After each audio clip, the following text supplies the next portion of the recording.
Welcome to this week's episode of Unearth Horticulture. Today we are going to forage in the prairie, and there is so much blooming right now. There's so many different types of goldenrod.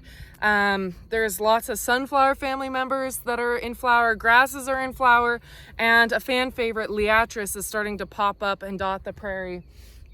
And so we're going to take a closer look at some of those flowering species, but we're also going to be collecting seeds from some of our June flowering legumes, the dahlias to be more specific. I've already collected a ton of Dalea purpurea, or the purple prairie clover.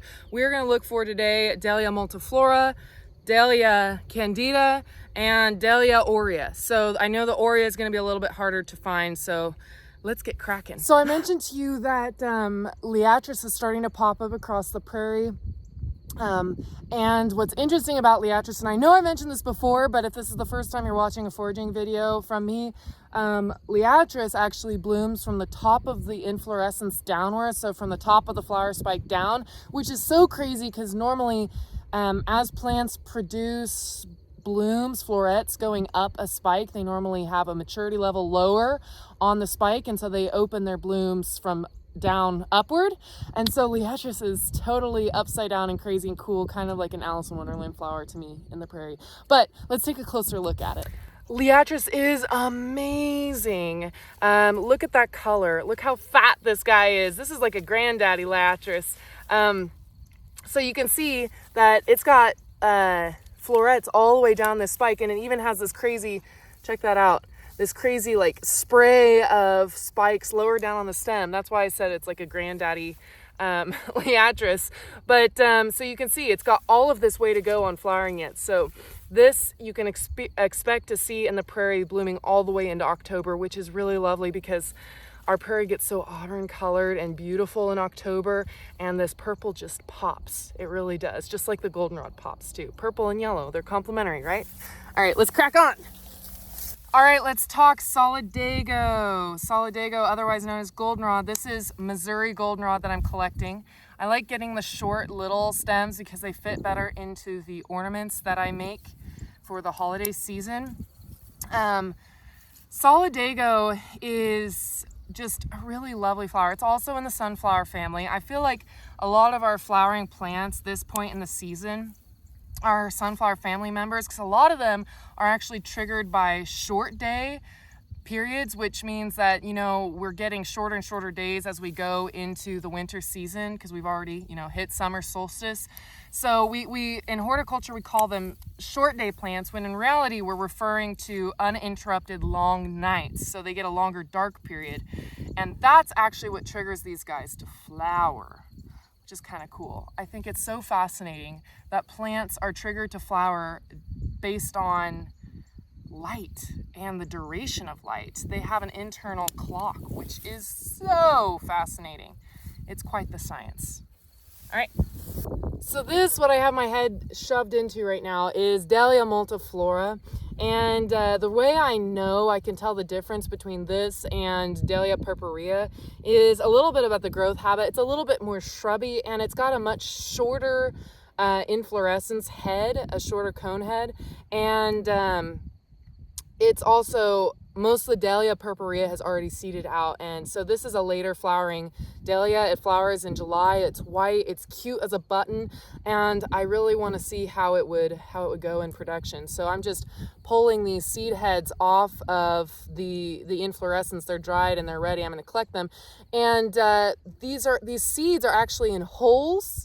So in hard outer coats, which in nature, these seeds would drop to the ground, and the freeze and thaw cycle of our winters would actually, in a way, scarify these. It's not maybe really the correct use. It's they go through that cycle, and it breaks the holes, and it makes them more able to germinate when our soil temperatures warm back up in the spring season in May and June. But the way I'm going to get around doing that, I'm going to artificially try to scarify these in sandpaper. So we're going to see how that goes.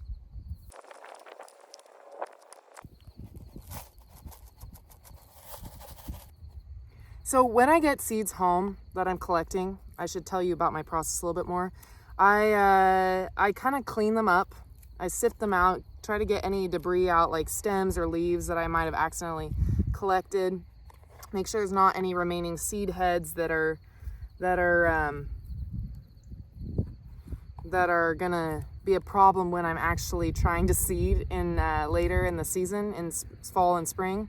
And then I label them with the location I found them, the prairie I found them in, the time of year, so the date, and then their genus and species.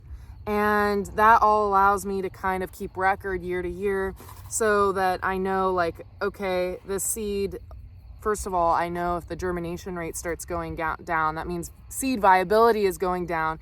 And sometimes it's hard to determine if you don't know from like a seed company telling you these seeds are only viable for 4 to 6 years, so you've got to use them in that time frame. When you're collecting native seeds, you kind of have to figure out how long you've got a viability period, and you know, Google can help with that too. Yes, even I use Google sometimes. It's a useful tool. I'd be stupid not to use it. So I am sitting next to a clump of Liatris aspera, which is rough blazing star, which is nuts because I actually haven't ever seen this naturally occurring in my family's prairie. So I was very excited to happen upon this tall clump of flowers here. So you can see it's really crazy cool that it has like a white center to the each individual flower on the inflorescence on the flower spike, and they're massive. I mean, they are juicy, they're chunky guys, and they each bloom out into what you normally think of as a Liatris type inflorescence. They're not short like the Liatris spicata ones are. And they've got a rough texture to their leaves, hence the name rough blazing star, rather than the dotted gay feather, which has like the little very minute glandular looking little speckles on the backs of its leaves. These are tall. They're like 3 feet tall. I measured it according to my legs standing up, but they are wonderful. They're so cool. And I'm so glad that I got to see these while I was shooting a video for you. Yeah. Let's talk about Salvia azurea. So this is also known as prairie sage or prairie salvia. It's one of the only blue flowering flowers this time of year. At least in the south central Kansas prairie, I don't really think I know of anything else. Considering how many plants are in the mint family, in the Lamiaceae family, there sure is not a lot in our native prairies. At least in this part of the world. There is Salvia azurea, and then the other I can think of that blooms in July is germander.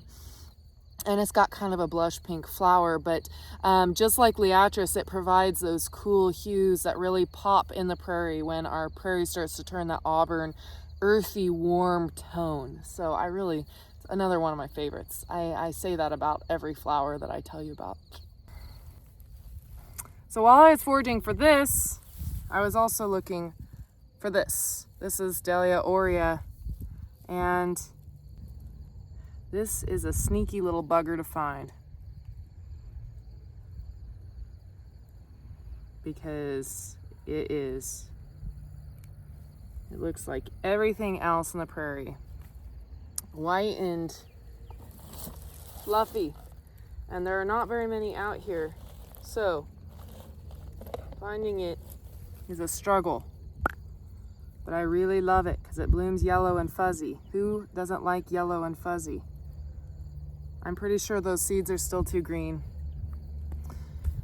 Darn, I gotta keep looking. So you might be able to see that the prairie is starting to turn to a warm auburn hue. And the main reason is this guy.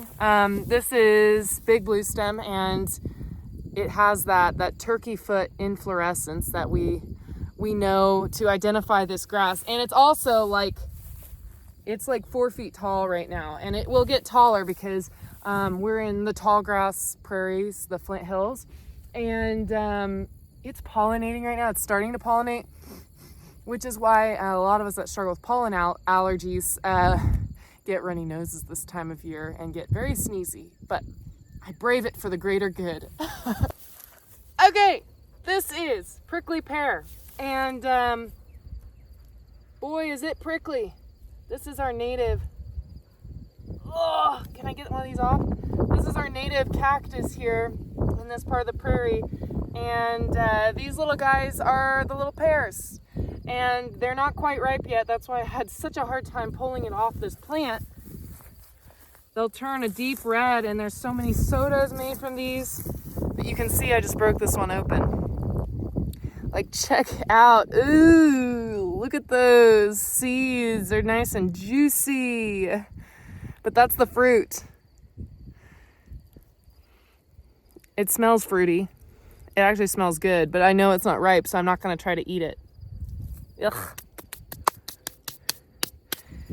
So that's what I have for you in this episode of Unearth Horticulture. We took a look at some of our cool native species that are blooming right now at the end of August. It's pretty amazing that there are plants that are thriving to that extent when we've been reaching highs of like 105 in recent weeks. But there you have it. The Kansas prairie is tough, and that's why, part of why I want to reproduce the plants so bad for you and for me.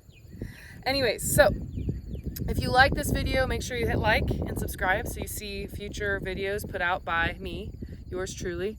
And until next time, you've been watching Unearth Horticulture.